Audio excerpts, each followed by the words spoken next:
Hello everyone. Today I defeated both bosses HITLESS in Stormveil Castle. I even did well against bosses outside of Stormveil Castle. Without further ado, let's jump into this. To start this video off, I want to show you the first boss, Margit. Margit is known for being quite a challenge for a first major boss. In this attempt, he made it really easy for me as he kept doing the same combo over and over. My damage was really good in this fight, even without Cragblade. I soon entered phase 2, which does introduce some more attacks.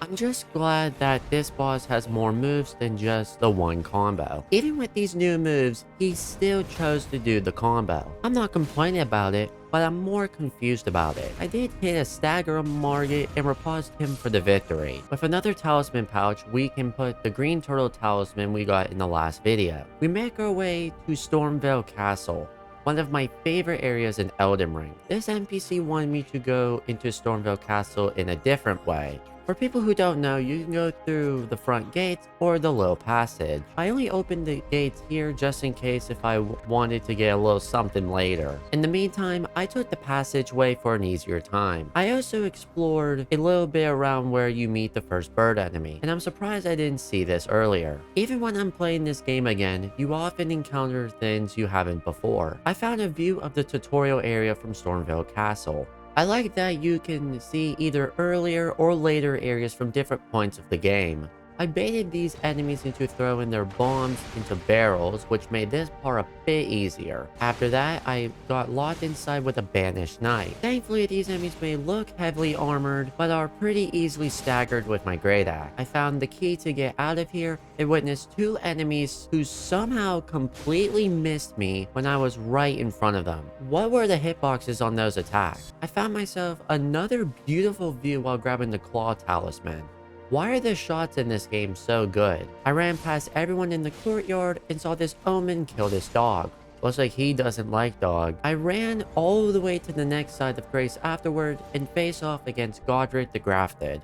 Wait, this was the guy that White Mask was talking about? Unlike Margit, Godric the Grafted actually did other things than just one combo. For Godric himself, his attacks are pretty well telegraphed and loves to roll around like you do. This was a rather quick fight, as only for a short bit after starting, I staggered him and took him into phase 2. I don't have anything to say about phase 2. This is probably the fastest I've gone through a phase before. This sucks for me because I like fighting Godric, and to end so suddenly, well fought Godric.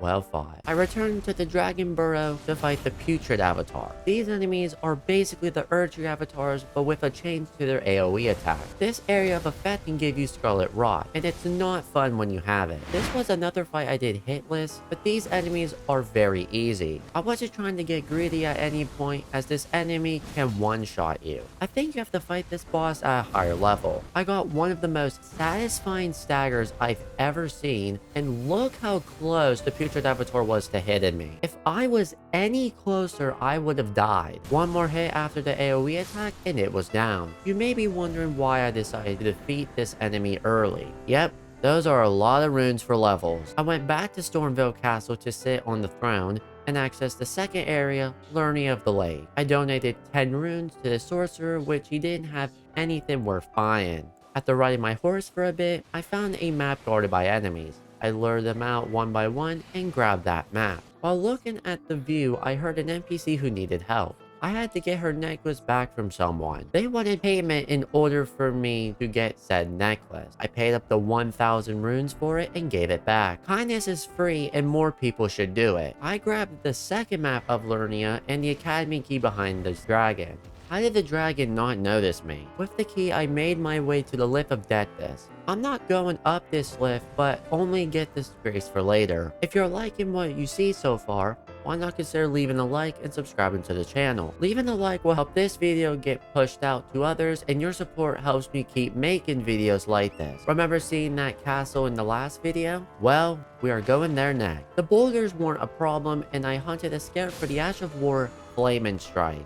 Now this Ash of War not only scales with strength, but applies fire to our great axe. This means we deal a lot more damage to our weapon. I got this side of Grace before yearning for the mines to get a bell. At the end of the mine was a Crystallian. You have to stagger them first before you can actually deal damage. Well, you deal damage, but it's not the best. It was game over for them once I staggered them. With the Bell Baron in hand, I gave it to the Maiden Husk and got my weapon to +8, which is very good for the next boss. Speaking of which, I headed back to the castle to fight a misbegotten warrior. They are pretty fast with their attacks, but they are weak to fire. When I got to half health, a Crucible Knight joined the fight. The Crucible Knight was kind enough to let me finish the misbegotten warrior first. For the knight himself, he still caught me a few times in the fight. After fighting one earlier, you think I'd get used to its attack? I was patient near the end of the fight, and the reward was the second weapon, the Ruin's Greatsword. One of my favorite weapons in Elden Ring. However, we don't use it for a long while. I decided to fight this giant afterward with my fire great axe.